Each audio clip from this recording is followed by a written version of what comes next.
You've already told yourself to let go, probably more than once, and some part of you is still holding on.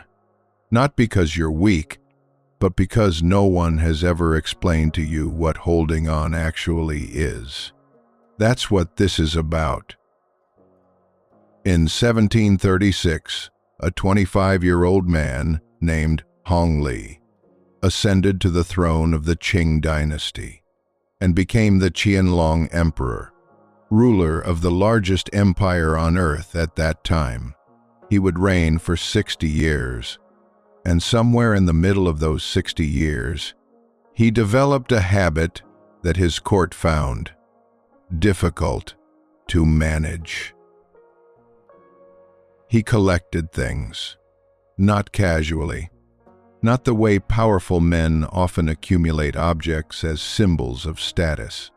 He collected with the particular intensity of someone who has found, in objects, something that feels like permanence.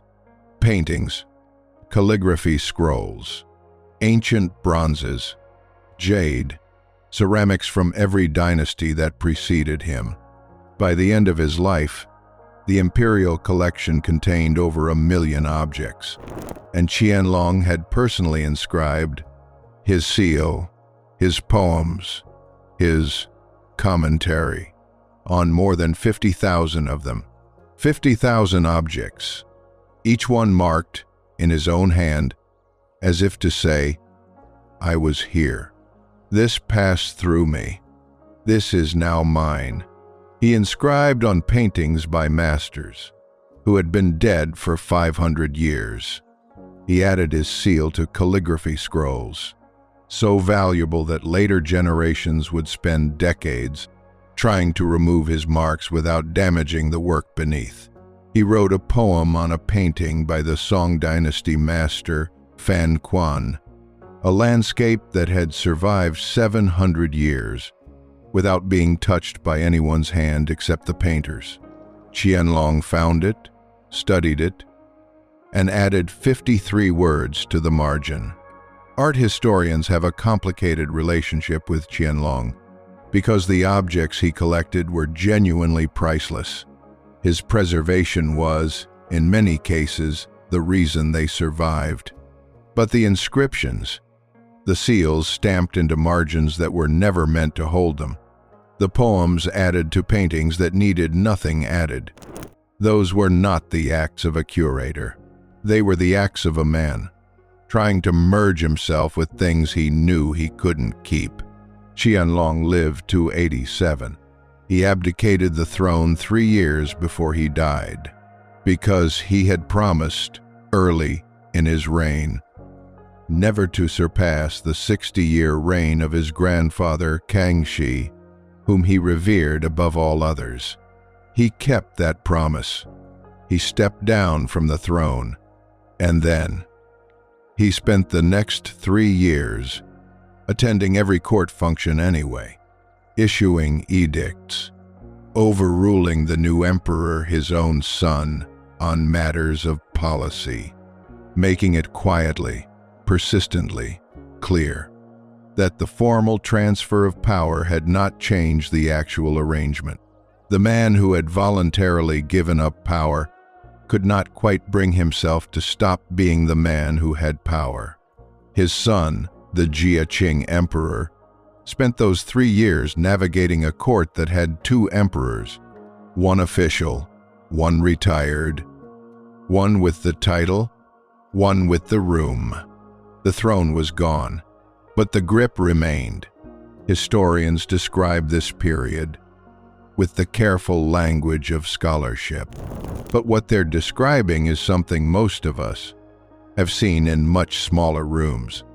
The parent who can't stop parenting, an adult child who is managing fine, the senior partner who keeps appearing at meetings they are no longer supposed to run, the person who left an organization but hasn't quite stopped thinking of it as theirs. The grip doesn't require a throne. It only requires a story about who you are that has not yet caught up with what is actually true.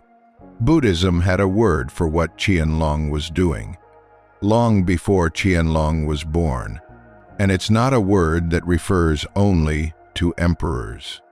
With too many jade objects and not enough self-awareness. It refers to something every person in this room, or wherever you're listening to this, is doing right now, to some degree, in some direction, with some version of a life they're not quite ready to stop being. Think about the last time you tried to let something go and found that you couldn't. Not the dramatic version, not grief, not catastrophe. The smaller version that nobody talks about. The job you left 2 years ago, that you still describe to people as my work, even though it no longer is. You catch it sometimes, mid-sentence. The word my sitting there before a noun that has belonged to someone else for 24 months, and you don't correct it, because correcting it would require explaining, and explaining would require acknowledging that this chapter is finished in a way you're not always ready to perform in public, or the relationship that ended on reasonable terms. No cruelty, no betrayal, just a mutual recognition that you'd become different people, and yet you still find yourself, some Tuesday afternoon, opening their profile, not to do anything with it, not even consciously looking for anything, just to see what's there, just to confirm they still exist, in the form you remember, as if your knowledge of them is something that needs to be kept current, or something more interior than either of those. A version of yourself. The person you were at 34, at 41, at some particular season, when everything felt like it was coming together, and the quiet refusal to fully accept that that version is done, that the window has moved. You know rationally that it has. You've said so to friends. You've processed it, as the language goes. And still, there's a posture you hold in certain conversations, a way you present yourself that belongs to who you were, rather than who you are. A story you tell about yourself, whose ending keeps getting quietly revised, but whose beginning stays fixed. You've probably tried to correct for this, caught yourself mid-sentence, and thought, why am I still leading with that? The correction lasts for a while, and then the hand goes back to the shelf. This is not weakness. This is not a failure of discipline or self-awareness. This is upadana, and the reason it's so hard to see clearly is that it doesn't feel like gripping. It feels like love. It feels like loyalty. It feels like knowing who you are. Upadana is usually translated as clinging or attachment, but both of those words carry connotations that make the concept harder to work with, not easier. Clinging sounds desperate. Attachment sounds like something therapists warn you about. The original Pali word is closer to something like fuel.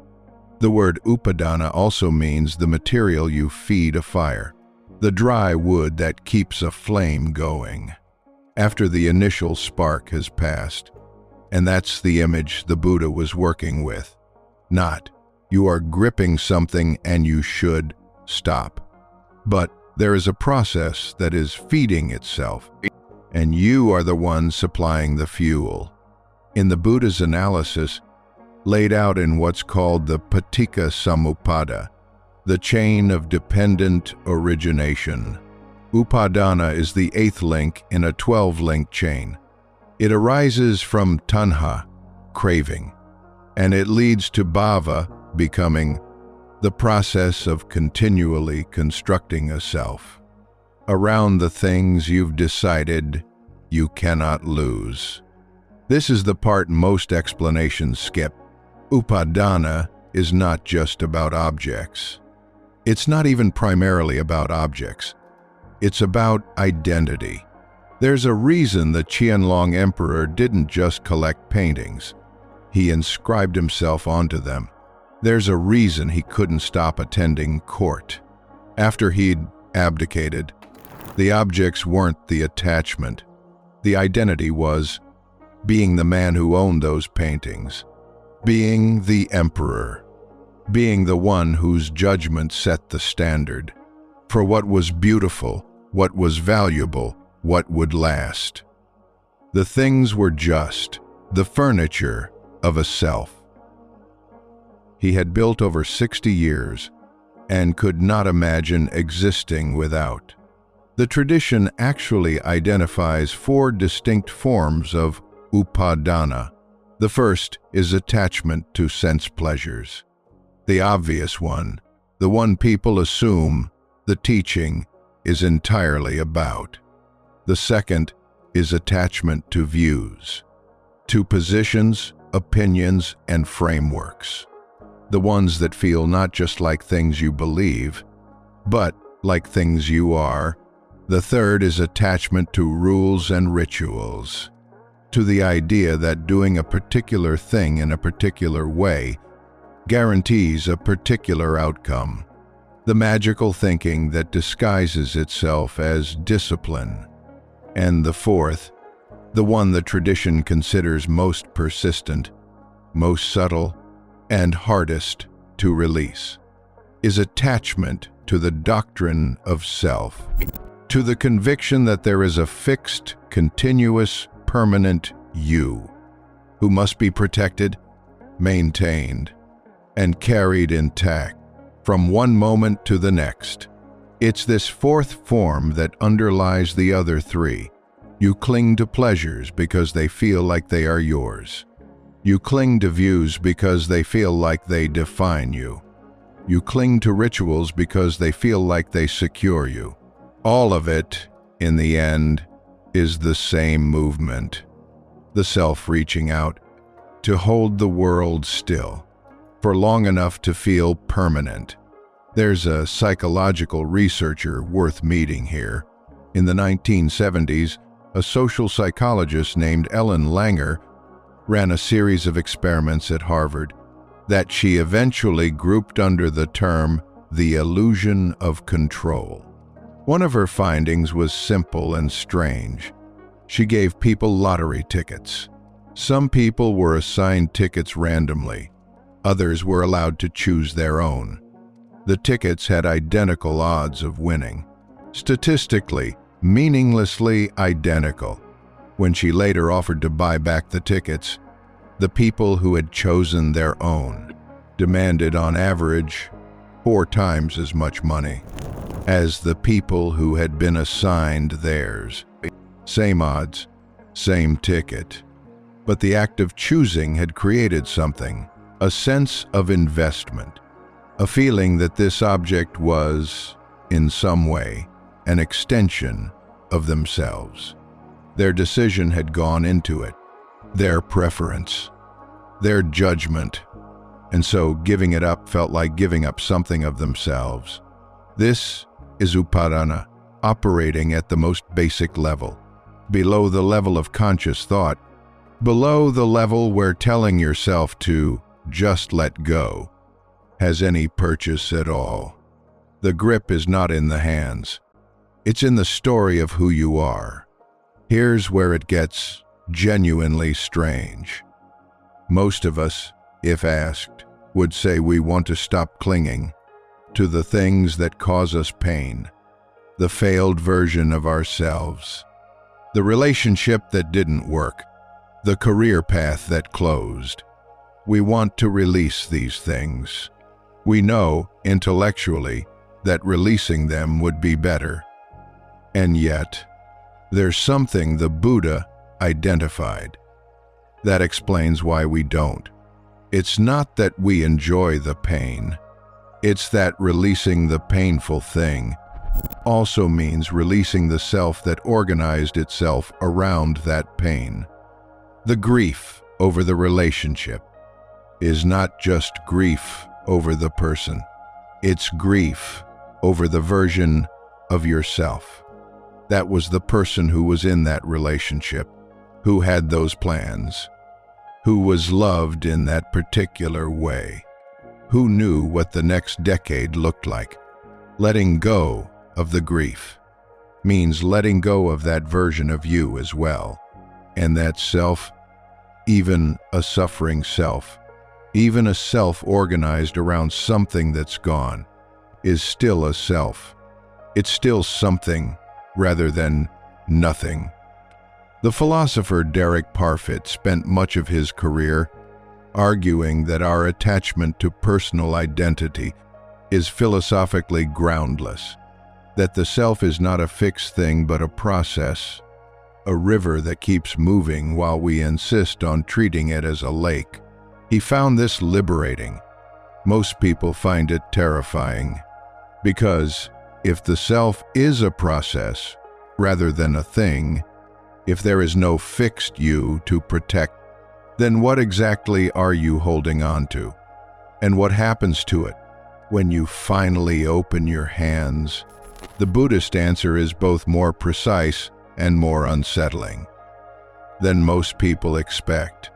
It says, you don't disappear, but the version of you that was organized around that particular loss, the one that needed the grief to remain, needed the identity to persist, needed the story to keep its shape.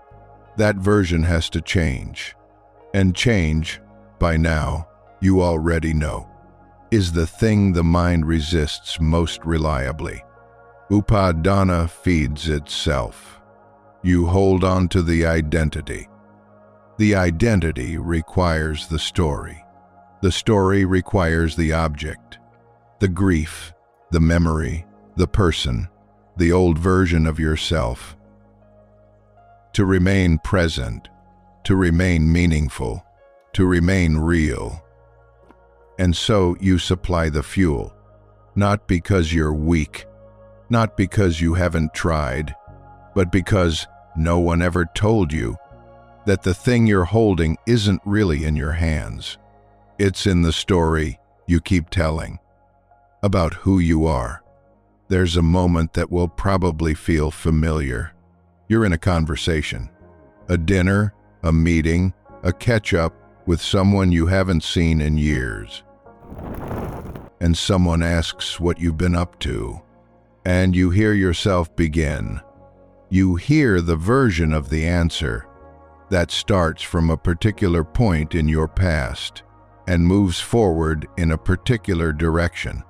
The version that positions you as the person you were trying to become in a chapter that may have already closed. And somewhere, mid-sentence, there's a small, barely noticeable catch. A half beat where you know, before the other person knows, before the sentence finishes, that you're describing someone who is not quite who is sitting in this chair tonight. That catch, that barely perceptible reaching back toward the version of the story that's still held together. That is upadana, recognizing that the fuel supply is uncertain. It doesn't announce itself. It doesn't feel like clinging. It feels like knowing who you are. The question the Buddhist tradition asks is not, how do you stop that reflex? The question is, can you feel it happening? Not judge it, not analyze it, not add it to the list of things you need to fix about yourself. Just feel it. Notice the shape of the grip before you decide whether to hold or release. That noticing, that fraction of a second between the reflex and the story, is where the practice actually lives. You've been doing this longer than you think. Every time you've revised the story, adjusted the answer, acknowledged to yourself that something had shifted. That was the practice. You just didn't know it had a name. There's something I want to say directly. about the teaching I've just laid out. It can be used as a weapon, and it has been. There's a version of non-attachment that gets deployed in moments of genuine loss, sometimes by teachers, sometimes by well-meaning friends. That amounts to, your suffering is optional. You're clinging. You could stop. The pain is self-created. This is technically consistent with the teaching, and it is also, in the wrong hands, a way of telling someone who is suffering that their suffering is a character flaw. That is not the tradition. That is the tradition being misused to make the person delivering it feel more spiritually advanced than the person who is still in pain. Upadana does not mean that your attachment was wrong. Loving something deeply, investing yourself in a relationship, a calling, a version of a life, that is not the problem. That is what being alive looks like. The teaching is not, don't love things. The teaching is, when the thing changes, the suffering that comes from refusing to let the story change with it. That part is optional, not the grief, not the loss, not the real lived experience of something being over. The part where you tell yourself it shouldn't have changed. The part where you keep supplying fuel to a fire that the situation no longer requires. There is also this. Releasing upadana is not a one-time act. People often encounter the teaching, feel something shift, experience a genuine loosening, and then, 6 weeks later or 6 months later, find themselves gripping again, sometimes the same thing, sometimes something new. And the second grip, arriving after the teaching, can feel like failure, like you understood it and then lost it, like you had it and let it go. This is a misunderstanding of how the practice works. Upadana is not a problem you solve once. It is a condition of being a creature with a self, or, more precisely, a creature convinced it has a fixed self, in a world that keeps moving regardless. The grip returns. The story reasserts itself. The hand reaches back toward the shelf. This does not mean the practice isn't working. It means you are paying close enough attention to notice it, which is precisely how the practice works. There is also a harder truth that sits beneath this one. Some of what we cling to is not just identity. It is justice. The version of events in which you were wronged, the version in which someone failed you, left without reason, chose poorly, didn't see what you were worth. That version may be accurate, and releasing upadana around it, softening the grip on that particular story, does not mean the story was wrong. It means you are choosing to stop feeding a fire with your own life. Those are two different things. The injustice can be real, and the clinging to it can still cost you more than it gives. That is the difficult truth. Not that you were wrong to hold on, but that holding on past a certain point is something only you can pay for. The permission.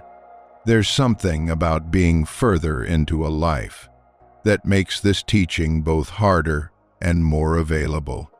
Harder because you have more invested, more versions of yourself that you have had to revise or release, more places where the story you told and the story that happened ended up being different stories. The weight of upadana compounds. You've carried some of these grips for decades. They don't feel like grips anymore. They feel like bones. And there is a particular loneliness in this, because the culture around you tends to treat the accumulated history of a person, the revised dreams, the closed chapters, the versions of yourself you've had to retire, as a kind of defeat. You're supposed to have arrived somewhere by now. You're supposed to have figured it out. The grip is supposed to be a young person's problem. But harder also means this, in a way that a 28-year-old cannot. What it feels like on the other side. You have already released things you thought you couldn't release. You've already moved through versions of yourself that felt, at the time, like the final version, the one that couldn't change without you ceasing to be you. And you changed.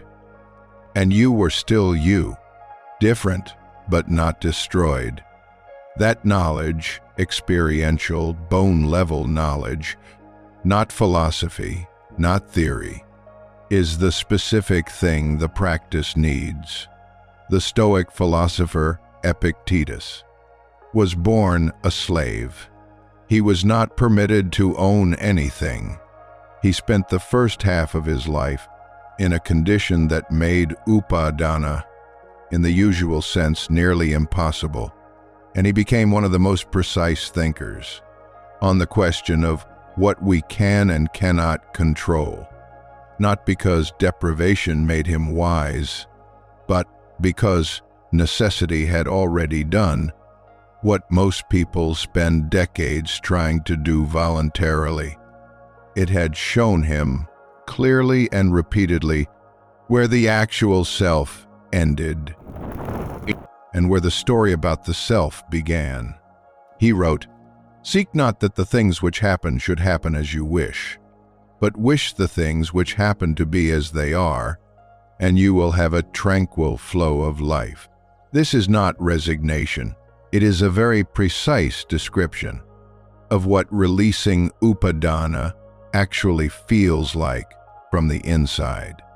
Not stop caring, not want less, but let the shape of what is real be the thing you move toward, rather than spending your energy trying to bend reality into the shape of what you already decided it should be. You've had some version of that, not the same, but something, some moment or several, where the thing you were certain you couldn't survive turned out to be survivable, where the version of yourself that had to change turned out not to be the last version. That's not a small thing. That's the ground the practice stands on. Qianlong died in 1799. He was 87 years old. He had outlived the new emperor's first decade. He had outlived most of the people who remembered him as young. His collection passed to the imperial court, then to the Republic of China, then in 1948, as the Civil War turned against the nationalists, was packed into wooden crates in the Forbidden City and shipped across the Taiwan Strait in the night. 20,000 crates, loaded onto 3 ships over 3 months, in secret, while the army decided the fate of the mainland. It now lives, largely, in the National Palace Museum in Taipei. The objects he spent 60 years acquiring and inscribing, the proof that he had been here, that things had passed through his hands, that his judgment had touched and evaluated and claimed them, are still there, curated, catalogued, behind glass, admired by people who do not know and could not care what the Qianlong emperor thought of them. His seals and poems are still visible on the paintings. The art historians still debate whether they add to the work or diminish it. A recent exhibition at the National Palace Museum devoted an entire gallery to tracing his inscriptions, not as a tribute, exactly, but as an artifact of a particular kind of mind. The mind that mistakes marking for owning, that mistakes naming for knowing, that mistakes the feeling of permanence for the thing itself. And Qianlong himself, the self that he spent 60 years building and marking and insisting upon, is nowhere in those rooms. The objects outlasted the grip. They always do. This is not a melancholy ending. It's actually the teaching's most honest form. The paintings didn't need his seal to be beautiful. They were beautiful before he found them, and they are beautiful now. His grip didn't add to them. It added to him a sense of continuity, of identity, of permanence, that the objects themselves were never actually providing. They were just objects, beautiful, valuable, temporary objects. The permanence he was looking for was never in them. It was in him, or he thought it was. And the practice of upadana, the actual practice, not the concept, is simply the slow, patient, lifelong work, of noticing the difference between what you are and what you've decided you need to be in order to feel safe. There's one thing I want to leave you with, not an exercise, not a meditation, just a question to carry into the next few days. The next time you catch yourself explaining who you are through something that used to be true, a role you used to hold, a version of a relationship, a chapter that has, by most honest measures, closed. Pause for a moment before you continue, not to judge it, not to stop mid-sentence and announce to the room that you're working on your attachment style. Just a private pause, a half beat, and ask quietly to yourself, is this still fuel I want to give? Is this version of the story still serving? The person I am now, or the person I was then? You don't have to answer. The question itself is already the beginning of something. In the next video in this series, we're going to go somewhere more difficult, because we've talked about change, and we've talked about why we resist it. But there's a particular kind of loss that doesn't fit neatly into either category. Not the gradual change you can see coming, not the object you can put down, even slowly, even reluctantly, but the loss of something you built, a life, an identity, a future, that you didn't just choose, that you made with your hands over years. And what happens to a person when the thing they made is gone? That's the next conversation. If something in today's video found you, if you recognize something in the grip, in the inscription, in the hand that keeps reaching back, I'd be glad to know. The comment section is there for exactly that kind of recognition. And if this series is finding you at the right time, subscribe so the next one reaches you when it's ready.